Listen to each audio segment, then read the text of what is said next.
All you did was draw the attention of the federal government. Well, now Washington, D.C. has seen it. Just like the flaming bus with the Freedom Riders, when that flame went up, it caught the attention of the federal government. Just like Rosa Parks, it caught the attention of the federal government. Mike Brown and Ferguson caught the attention of the whole United States. So just because they're kicking your behind out here now, the whole Atlanta shut down yesterday. They're marching in New York, Washington, D.C. The last thing these cops want to do is kill another person in Ferguson. Because that would mean the feds would come in and completely take over the police force. They would need complete retraining. And they know it because they get their money, their cars, their riot gear, everything from federal money. Shut down the money and they will stop treating you. You notice how quick they went back in when I started speaking? You would have said F you and they would have came across and got every one of you, and all of y'all would have been in jail. When they heard me speaking, they knew I knew the law. They knew I knew the law. So he started to send them away. Because if they arrest me, they know it's going to be more attention. And they don't want no more attention over here. They want to continue to do what they've been doing. You guys can't let that happen. You got to get some sense, some legal sense. You got to know the law. You got to run for office. When you are the chief of police, you fire all of them Negroes up there that playing Sambo in that jail. That's all it is. I'm dead serious. We always had a Sambo. We always had a Quimbo in the group. We always had a Negro that was selling us out. We always had a Clarence Thomas. We always had one. It ain't no different. But these people are rolling the clock back on you, and you need to put an end to it. I'm saying they're bringing you back to Reconstruction, where you have no voice, you can't assemble peacefully. They're passing unjust laws, and they need the federal government to come in and revamp all of this. Eric Holder needs to come in here and fire all of them. You guys need to write the president. You need to write your congressman. All of the stuff that we needed, you're now chipping away at. I'm serious. It is illegal to be taxed without being represented. President Obama going in. That's taxation without representation, and it is illegal under the Constitution of the United States. If you are going to be taxed, you are going to be represented. Why do we have to hide? Why do we have more? They do not have the right to murder you. They do not. That is not a constitutional right.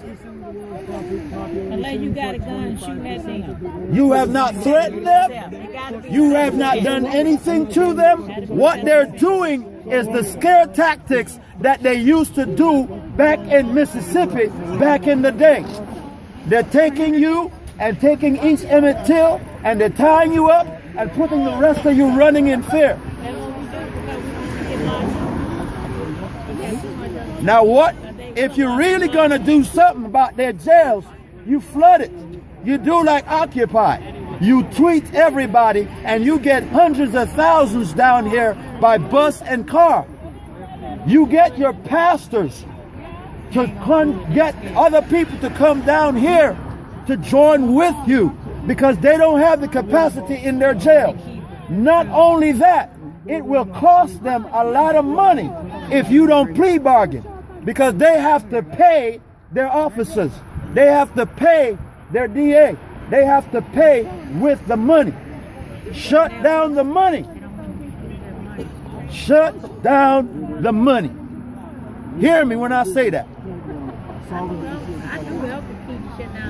All right. You should not be treated like this in the United States. This is how you treat people somewhere in Afghanistan. And them people now, they students. Those army guys are the students. It don't matter. They have real guns and real bullets. They don't have the right to do it, but if you don't know that they don't have the right, you will allow them to keep locking each of you up. And what you're doing is you're allowing them to criminalize you, to make you feel like you're in the wrong. But if you don't know the right things to do, they will continue to persecute you. You guys need to get together, have meetings. You need to start businesses. You need to make sure that you're registered to vote. Your neighbor is registered to vote. Your neighbor's neighbor is registered to vote. And you need to get everybody to shop.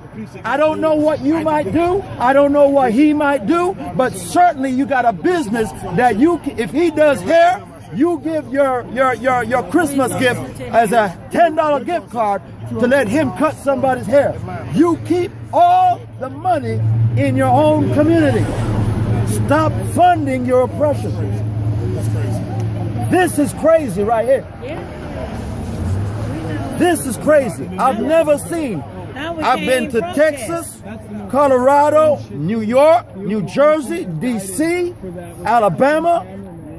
I've never seen this. Ferguson, and we didn't know this was going on down here. But you have the active Klan down here treating you like slaves. You cannot do that. I fought in the military for you all to have the right to peacefully assemble. You don't have the right to disrupt traffic. I'm not going to tell you that.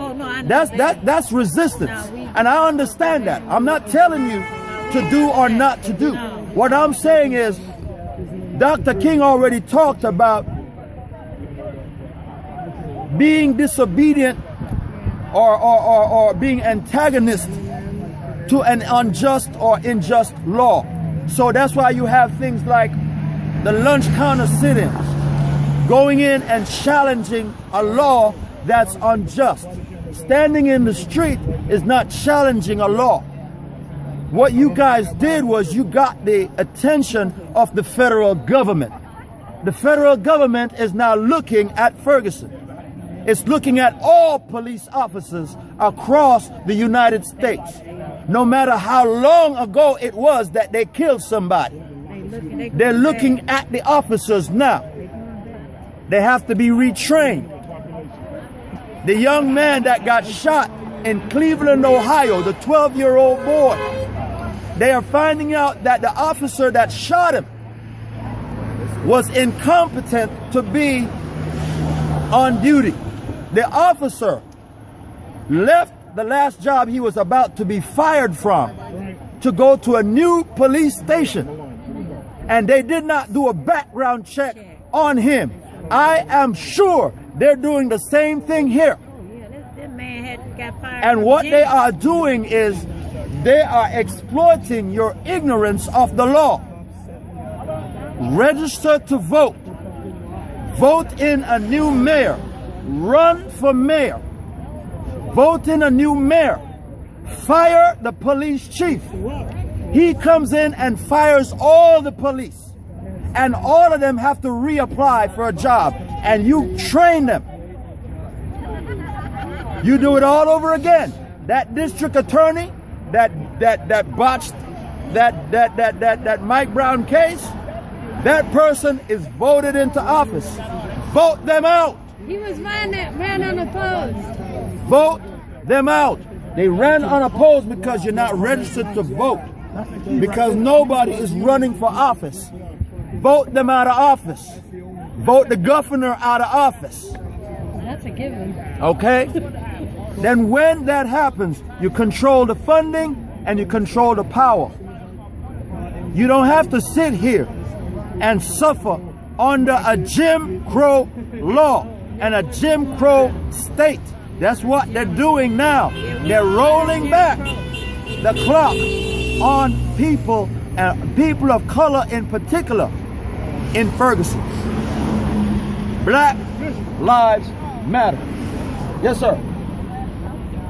All right. Thank you so much. Thank you. God bless you. And remember, a scared Negro will get you killed. Don't come out here with no scary folks.